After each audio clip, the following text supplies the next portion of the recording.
One,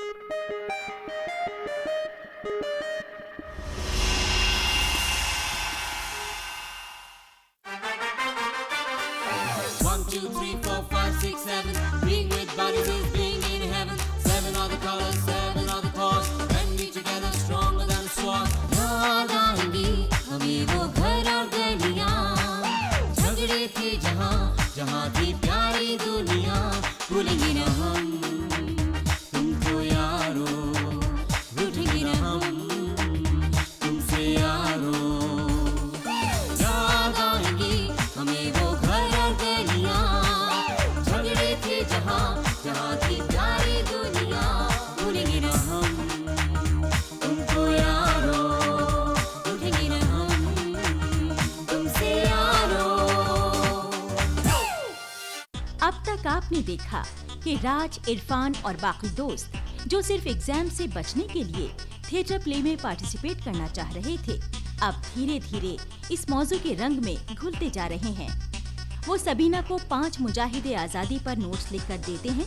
उधर जमील दूसरे college में इसी मौजू पर हुए प्ले की स्क्रिप्ट लेकर आता है। पर मुश्ताक को जब ये पता चलता है कि इस स्क्रिप्ट को अवार्ड मिला है, तो वो फिर ये स्क्रिप्ट सबीना मैडम को नहीं देता, बल्कि वो कॉलेज के प्रेसिडेंट के पास मदद के लिए जाता है।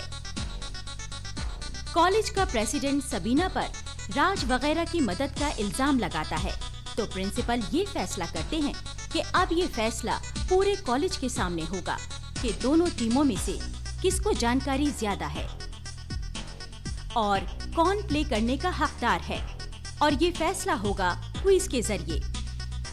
उधर प्रेसिडेंट जफर सनी, इरफान और राज को पिटवा देता है ताकि वो लोग क्विज कंपटीशन में आ ही ना पाएं।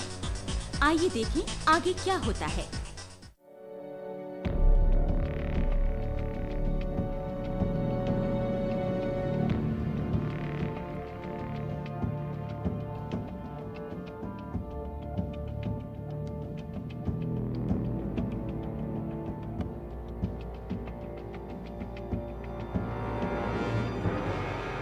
मुश्ताक, ये बहुत अक्लमंदी की सोच थी तेरी, जो तूने ऐसे स्कॉलर को ढूंढ निकाला जिसने 1857 के गदर पर पीएचडी कर रखी है।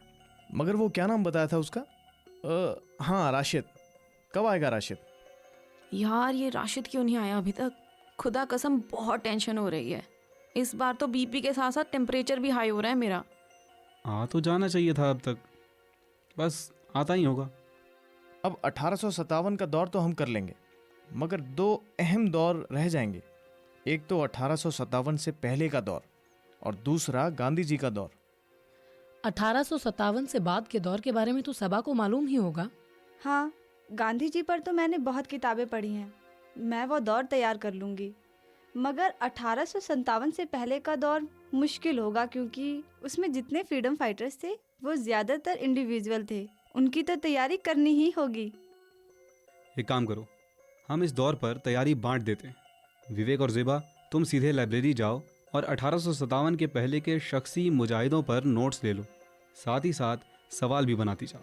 और रज़िया, तुम नेट पर बैठो और इस दौर के सभी फ्रीडम फाइटर्स का मटेरियल निकालो, ठीक है?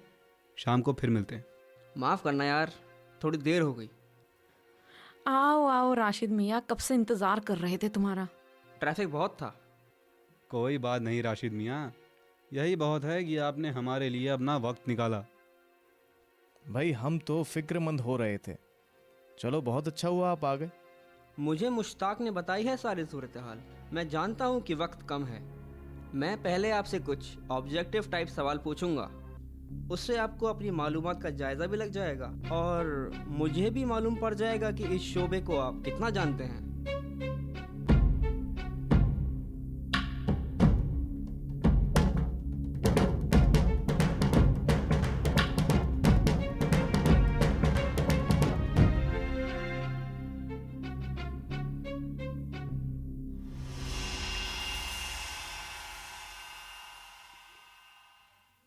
हाँ, तो जैसा बताया है कि आप पांचों आज़ादी की लड़ाई के पीरियड को 5 हिस्सों में तकसीम कर लेंगे। हर एक के हिस्से में 1/5 मेहनत आएगी, मगर आप पांचों को कुल मिलाकर सब कुछ आता होगा। ये तो बहुत अच्छी तरकीब है। यस सर, ये तो बहुत अच्छी तरकीब है। एक स्ट्रेटजी ये भी रखना, सब पहले एक एक सवाल पूछें, यानी पहले 5 सवाल में तुम में से हर एक एक सवाल पूछेगा। सर, इसका क्या फायदा? अरे भाई, इसका फायदा ये होगा कि तुम में से जिस किसी के सवाल का जवाब तुम्हारा मद्दे मुकाबिल ना दे पाए, तुम ये समझ लेना कि मुमकिन है कि वो उस दौर की तैयारी में कमजोर होगा। गुड, और कमाल है सर। बिल्कुल। Yes sir. सर ये तो हो सकता है। हाँ, एक इशारा भी हो सकता है और शायद नहीं भी, मगर ये कोशिश दिमाग में रखने में क्या बुराई है? जी सर। और देखो, जो बच्चे किताबी बातें ही पढ़ेंगे वो उसे उनकी सवानेह या बायोग्राफी ऐसे की तरह पढ़ेंगे, मगर तुम्हें साथ साथ उनकी ज़िंदगी के दिलचस्प वाक़यों को भी पढ़ना है। ये एक ऐसी ही किताब है जिसमें मशहूर मुजाहिदीन आज़ादी के दिलचस्प वाक़े दिए हुए हैं और जो उनकी शख्सियत पर भी रोशनी डालते हैं। सर मशहूर फ्रीडम फाइटर्स के बारे में तो सब बहुत कुछ जानते हैं। नहीं जानते? अच्छा, आप बताओ, चंद्रशेखर आज़ाद का औरतों की जानिब क्या रवैया था? सर उन पर तो मैंने सारी बायोग्राफीज पढ़ी हैं, मगर कहीं ऐसा जिक्र नहीं है।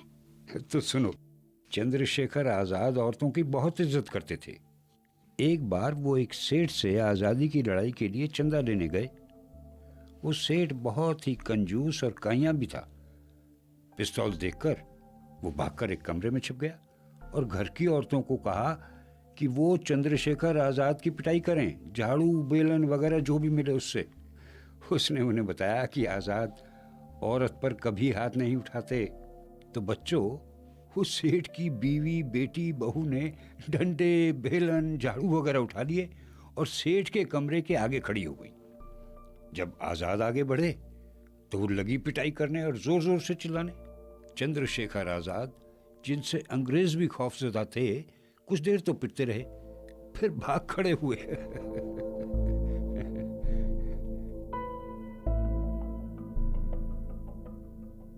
कमाल है सर, आज के नौजवानों को उनसे सबक लेना चाहिए। बड़ा ऊंचा किरदार था उनका। अरे किरदार की बात मत पूछो। एक और किस्सा है, जब एक जान पहचान के आदमी ने उन्हें एक बहुत बड़े और अमीर ठेकेदार के घर ले चलने की पेशकश की, जो अंग्रेज़ों से जंगे आज़ादी के मुजाहिदीन की मुखबरी करता था। चंद्रशेखर आज़ाद अपने कुछ साथियों के साथ उस शख्स को साथ लेकर उस ठेकेदार के घर पहुंच गए, इस इरादे से कि उसे मुखबरी ना करने की हिदायत देंगे और कुछ चंदा भी वसूलेंगे। जब आज़ाद और उनके साथी उस ठेकेदार से बात कर रहे थे तो उस ठेकेदार की बीवी की चीख की आवाज़ सुनाई दी। तब सब भागकर दूसरे कमरे में गए और वहां देखा कि वो शख्स जो उन्हें वहां लाया था उस ठेकेदार की औरत की आबरू लूटने की कोशिश कर रहा था। आज़ाद ने उसे ऐसा करने से रोका, मगर वो रुका नहीं। हैवानियत सवार थी उसके दिमाग पर। तब आज़ाद ने क्या किया होगा, अंदाज़ा लगा सकते हैं आप? आज़ाद ने उस शख्स को गोली मार दी। आज़ाद का निशाना तो सबको मालूम है, बहुत अच्छा था। वो शख्स वहीं ढेर हो गया और आज़ाद उस ठेकेदार से बगैर बात किए, बगैर पैसा वसूले वापस आ गए। ऐसा किरदार था उनका। सर, उनकी शख्सियत के इस पहलू से तो हम बिल्कुल ही नावाकिफ थे। हाँ सर, बिल्कुल वाकिफ नहीं थे। गुड, और कमाल है सर। अरे भाई, उस दौर के मुजाहिदों में इंसानियत का जज्बा था। किसी मजहब, इलाकाई या ज़ुबान के फ़र्क को वो नहीं मानते थे। एक बार की बात है, जब अशफाक उल्लाह और राम प्रसाद बिस्मिल अपने साथियों के साथ आर्य समाज मंदिर में अपनी प्लानिंग कर रहे थे। उस वक्त शाहजहांपुर में अंग्रेज़ हिंदू और मुसलमानों में दंगे करवाने में कामयाब हो गए। तब मुसलमानों का एक गिरोह आया और मंदिर को तोड़ने की कोशिश करने लगा। तभी एकदम अशफाक उल्लाह खड़े हुए और मंदिर के दरवाजे पर आ गए और दंगाइयों को ललकारा, खबरदार, अगर किसी ने भी मंदिर को नुकसान पहुंचाया तो वो मेरी गोली का शिकार हो जाएगा। उनके तेवर और हिम्मत देखकर दंगाइयों के हौसले पस्त हो गए और वो लौट गए। मंदिर टूटने से बच गया। तो बच्चों, ऐसा किरदार था हमारे मुजाहिदों का।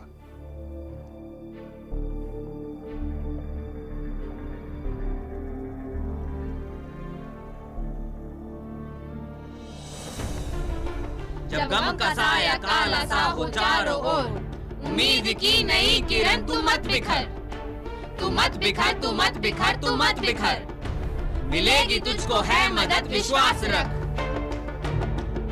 जब अंधेरा हो तेरे चारों ओर, न रास्ता किसी भी ओर, भरोसा रख, जरूर दिखेगी मंजिल, तू चलता चल, थाम ले अनजान डोर, उम्मीद रख, उम्मीद रख, उम्मीद रख, उम्मीद रख, जल्द ही होगी भोर, तू मत बिखर, हिम्मत रख मत हार, तू हिम्मत ही तो राह है, उसी पर ही तू चलता चल, बिना डरे तू हर कदम, छोटे छोटे पड़ाव पर तू सांस ले,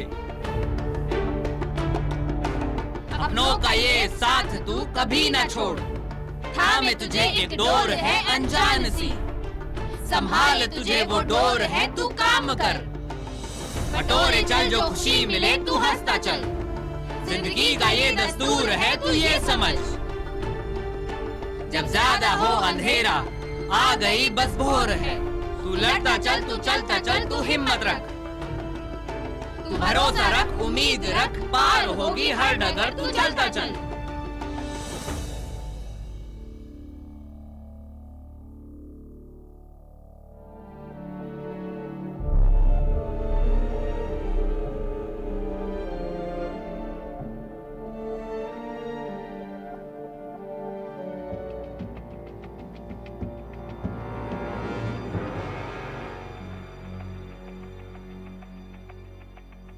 चलो, मालूमात तो ठीक ठाक हो गई है और उम्मीद है कि हम उन्हें हरा भी देंगे, मगर क्या?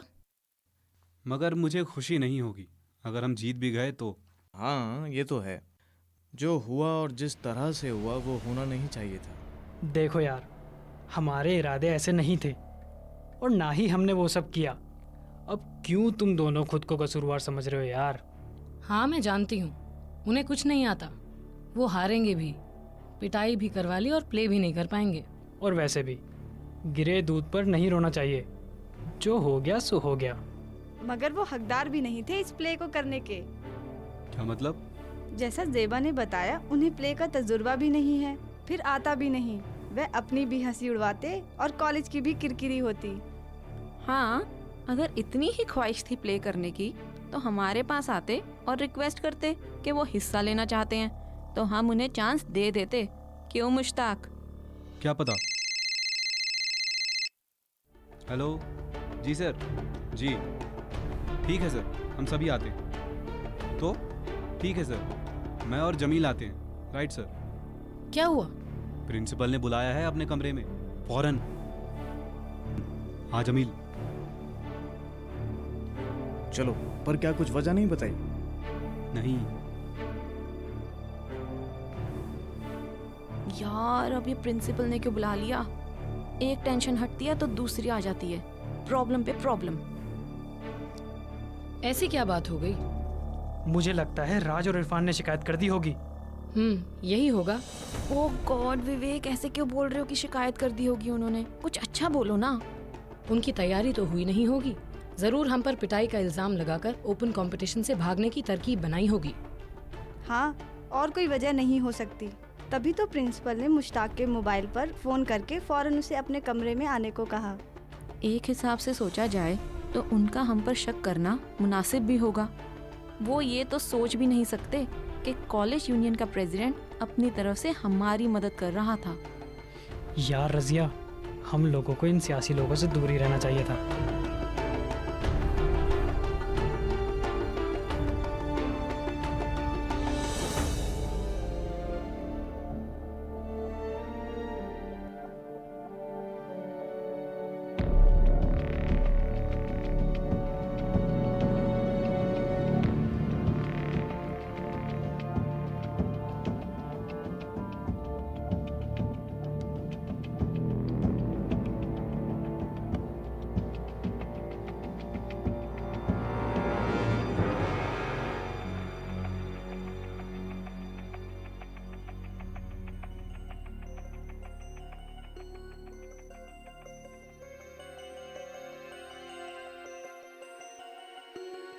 दोनों धीरे धीरे आ रहे हैं।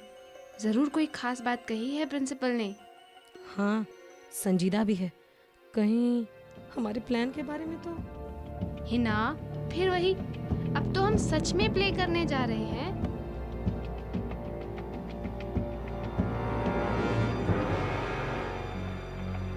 क्या बात हुई? यार प्रिंसिपल नु हमारी पिटाई दी खबर लग गई। फिर क्या वे कोई एक्शन लेने जा रहे हैं मुश्ताक और जमील के खिलाफ? उन्होंने इसे बहुत हल्के तौर पर इशारों में कहा कि वो नहीं चाहते कि ये ओपन कंपटीशन दुश्मनी में बदले और झगड़े हों। इसीलिए इस कंपटीशन को एक खेल की शक्ल देना चाहते हैं वो। परसों एक क्विज कंपटीशन होगा। पहले राउंड में हमारी 2 टीम्स के बीच, फिर उसके बाद जो इसमें हिस्सा लेना चाहे ले सकता है। और ये बात हम ही लोगों तक रहेगी कि असल में हमारी और मुश्ताक वगैरह की टीम का मुकाबला तय करेगा कि कौन प्ले करेगा, और इस मुकाबले की बात को सीक्रेट ही रखा जाएगा। पर जाहिर तौर पर ये यौम आज़ादी के मौके पर क्विज शो होगा। बहुत सोचकर फैसला लिया है प्रिंसिपल सर ने। आओ चलो इरफान के घर चलते हैं, उसे भी तो इस बात की खबर लगनी चाहिए। हाँ हाँ, चलो चलो। हाँ चलो। चलो।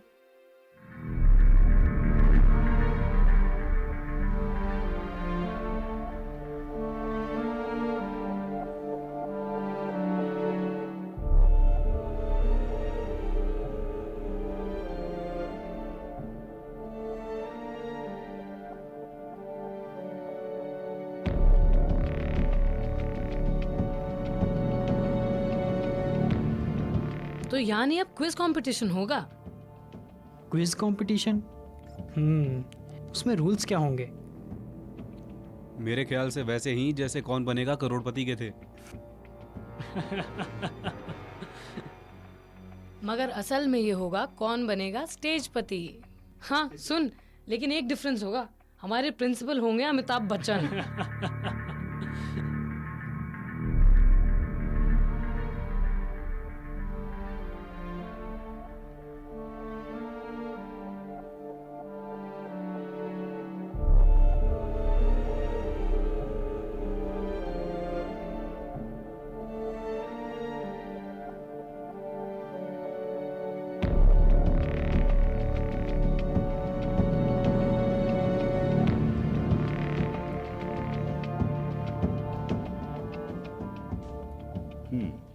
अब कल सुबह आपका मुकाबला है, मगर मैं एक बात तो पूछना ही भूल गया कि क्विज के सवालात कौन तैयार करेगा? यानी आप लोग, मेरा मतलब है कि ये कि दोनों टीम अपने अपने सवाल मैडम सबीना को देंगे या मैडम सबीना सवाल खुद तैयार करेंगी? सर, दोनों टीम्स उन्हें अपनी अपनी तरफ से पूछे जाने वाले सवाल और उनके जवाब का पेपर दे देंगी। उन सवालात को नजर में रखते हुए वो अपनी तरफ से भी कुछ सवालात पूछेंगी। एक काम करना, अपने पेपर में कुछ ऐसे सवाल जरूर पूछना जिसकी बाबत लोग समझते हैं कि ये बहुत आम है या जिसका मतलब हर कोई जानता होगा, मगर उन्हें थोड़ा बदल दें तो वो मुश्किल हो जाते हैं। सर, हम समझे नहीं। अरे वही इसे ऐसे समझो कि अगर मैं कहूँ ABC सुनाओ तो आप शायद सुना देंगे, मगर यदि यही मैं घुमाकर पूछूं कि S से पहले कौन सा अल्फाबेट आता है तो आपको सारी ABC दोहरानी पड़ेगी। इसमें 10 सेकंड गुजर सकते हैं। ये मैं बस मिसाल के लिए बता रहा हूँ। सर, ऐसे अपने सवाल हम क्विज में कैसे पूछ सकते हैं? अब मैं तुमसे एक सवाल पूछता हूँ, आज़ाद हिंद फौज की बुनियाद किसने डाली? सुभाष चंद्र बोस। मुझे यकीन था कि आप यही कहोगे। अरे भाई, सुभाष बोस के हाथों में INA की बागडोर बाद में आई। क्या मतलब सर? ये तो सभी जानते हैं कि आजाद हिंद फौज नेताजी सुभाष चंद्र बोस ने बनाई थी। मेरा सवाल था INA यानी इंडियन नेशनल आर्मी या आजाद हिंद फौज की नींव किसने डाली? इसका सही जवाब है रास बिहारी बोस ने। सर, रास बिहारी बोस तो सर सुभाष चंद्र बोस के भाई थे। अरे, आप तो रास बिहारी बोस के बारे में कुछ भी नहीं जानते। फिर तो आपको कोको सोमा की कुर्बानी के बारे में भी नहीं मालूम होगा। No sir. No sir. No sir, important लग रहा है। कोको सोमा की कुर्बानी के बारे में बताइए ना सर। कोको नहीं, कोक को। देखो बच्चों, वक्त कम है, ये मैं तुम्हें बाद में बताऊंगा।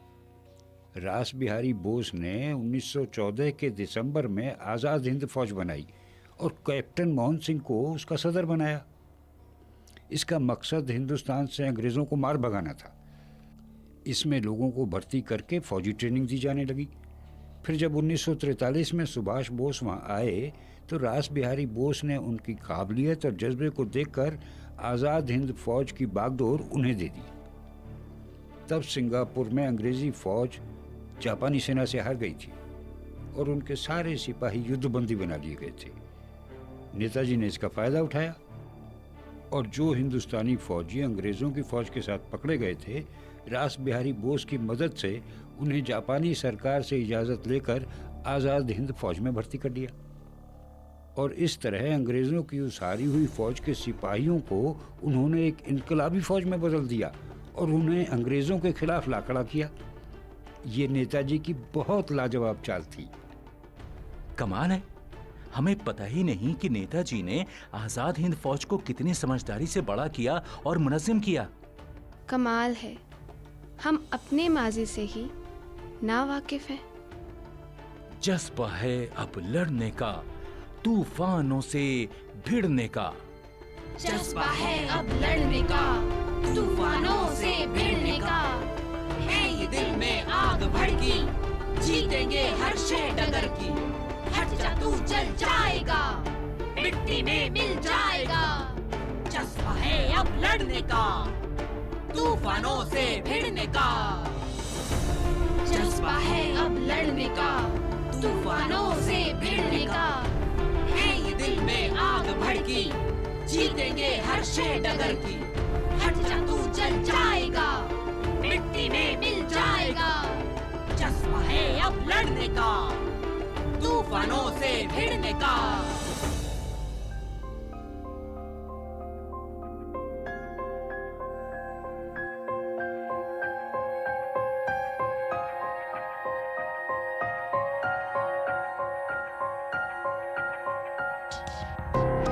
ऐसे लग रहा है आज बीए का फाइनल एग्जाम है। मुझे तो बिल्कुल गम नहीं अगर हार भी गए तो। चलो पहली बार ऑडियंस में बैठकर देखेंगे अपने कॉलेज का प्ले। ऐसा क्यों सोचते हो? मुझे पूरा विश्वास है हम ही जीतेंगे। यार पर जीतने का मन नहीं है। मगर ज़ेबा तो ऑडियंस में ही बैठेगी। उसकी तबीयत ठीक नहीं, कुछ फीवर है और चक्कर आ रहे हैं।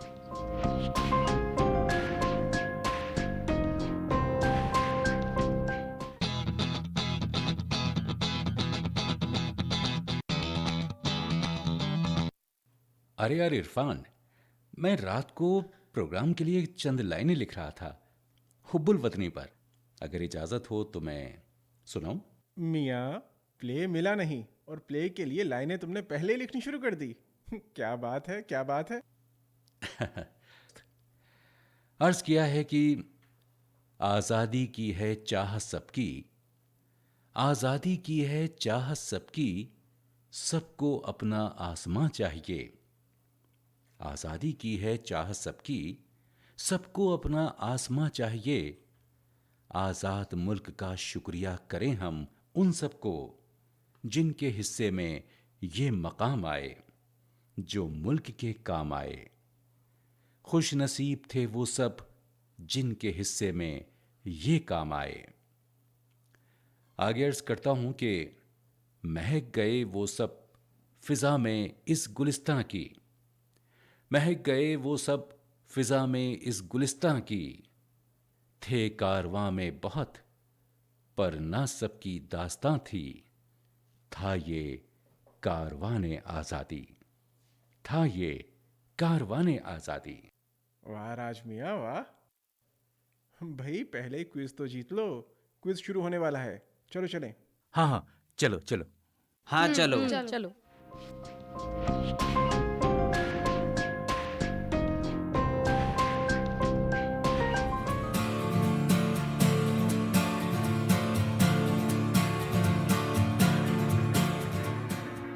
इरफान, मैं एक बात सोच रहा सी। कौन सी बात? अगर हम जीत गए तो क्या होगा? क्या होगा मतलब? प्ले करेंगे और क्या। हाँ हाँ बिल्कुल, प्ले में इरफान 2 बैसाखियों पर चलेगा, बस। और क्या होगा? और क्या होगा? इरफान 2 बैसाखियों के सहारे से चलकर स्टेज पे आएगा। और क्या? बैसाखी तो बस प्रिकॉशन के लिए है, कल उतर जाएगी।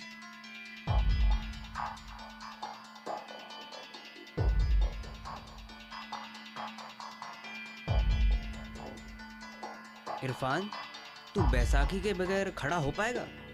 क्यों?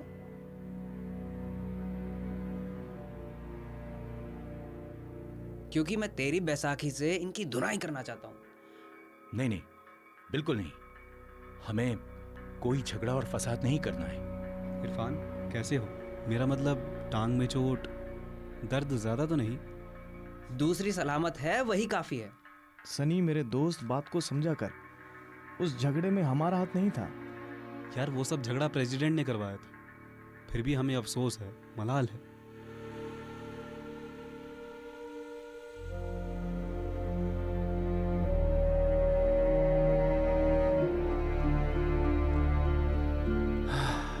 चलो, अच्छा किया जो तुमने बता दिया। ठीक है मुश्ताक, जमील, अब हमें कोई मलाल नहीं। देखो, डिफरेंसेस किसी भी बात को लेकर हो सकते हैं, लेकिन हमने कभी सोचा भी नहीं था कि I'm really sorry guys. All of us are really sorry.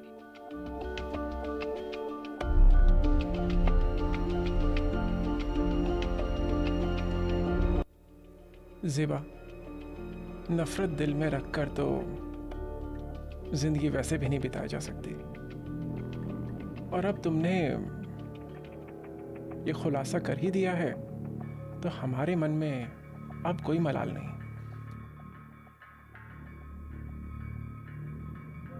All of us are really sorry. ओ कोई गल नहीं, चल भूल जा।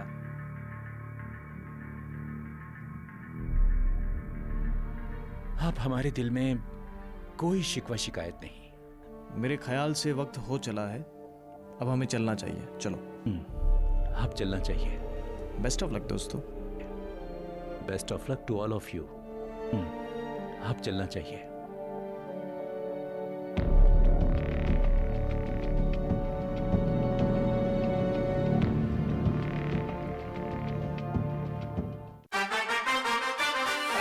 One, two, three, four, five, six, seven.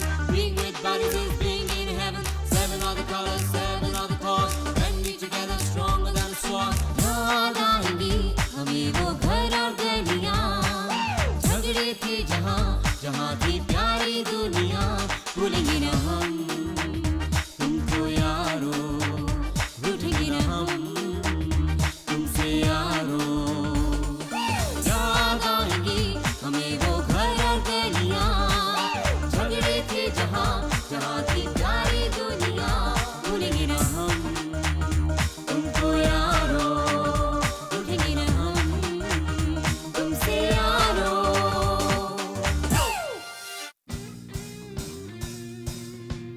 सात सुर, अनगिनत ताल और संगीत का जादू।